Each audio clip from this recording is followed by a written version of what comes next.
ஒரு 4, 5 விஷயத்த சேர்த்து தானே சொல்லுவாங்க. அவ உனக்கு துரோகம் பண்ணது உண்மைன்னு நீ நம்புனது தப்பு செஞ்சிருப்பேன்னு நம்புனாங்க. ஆனா அவ நான் தப்பு செஞ்சிருக்க மாட்டேன்னு அவன் நம்புனா. நான் பேசினாரு. என்னக்கா இதெல்லாம் ஏதாவது போய் சொன்னா நான் அதை நம்பிக்கிட்டு நான் கூட வீட்டில் விவாகரத்து கேட்குறப்ப ஒரு மாப்பிள்ளை வீடு பொண்ணு வீடு பற்றியும் பொண்ணு வீடு மாப்பிள்ளை வீடு பற்றியும் ஒரு 4, 5 விஷயத்தை சேர்த்து தானே சொல்லுவாங்க. அப்போ தானே நான் விவாகரத்து கிடைக்கும்.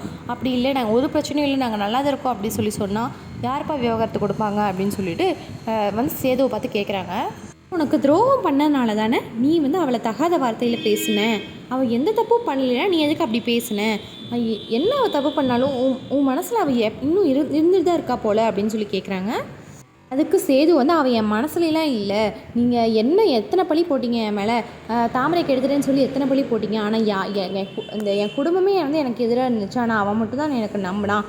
அந்த நம்பிக்கையை வந்து நானும் அவன் மேலே வச்சுருக்கேன் அப்படின்னு சொல்லிட்டு நம்ம சேது வந்து தமிழுக்கு சப்போர்ட் பண்ணி பேசுகிறாரு.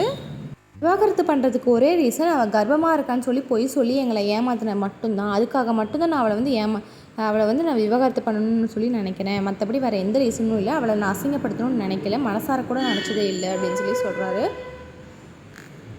இவங்க பேசிகிட்டு இருக்கிறதெல்லாம் கேட்டுட்டு தமிழ்கிட்ட போய் சொல்கிறாங்க. தமிழ் வந்து நம்பவே மாட்டுறாங்க. இந்த மாதிரி வந்து சேது வந்து உனக்கு ரொம்ப சப்போர்ட்டாக பேசுகிறாரு, நான் வந்து நானே கேட்டேன், நான் வந்து பொய்யெல்லாம் சொல்ல உண்மையை தான் சொல்கிறேன் அப்படின்னு சொல்லி சொல்லும்போது தமிழ் வந்து நம்ப மாட்டேங்கிறாங்க. என்னக்கா ஏன் முன்னாடியே அவர் ரொம்ப தகாத வார்த்தையில் தப்பான வார்த்தையில் பேசினார், நீங்கள் வந்து சொல்கிறது எப்படி நம்புறது, ஏன் அத்தாச்சியும் அம்மாலாம் இப்படி சொல்லி சேர்ந்து வாழ்றது சொல்லி இப்படி பேச சொன்னாங்களா அப்படின்னு சொல்லிட்டு நம்ம தமிழ் ஒரு பக்கம் கேட்குறாங்க.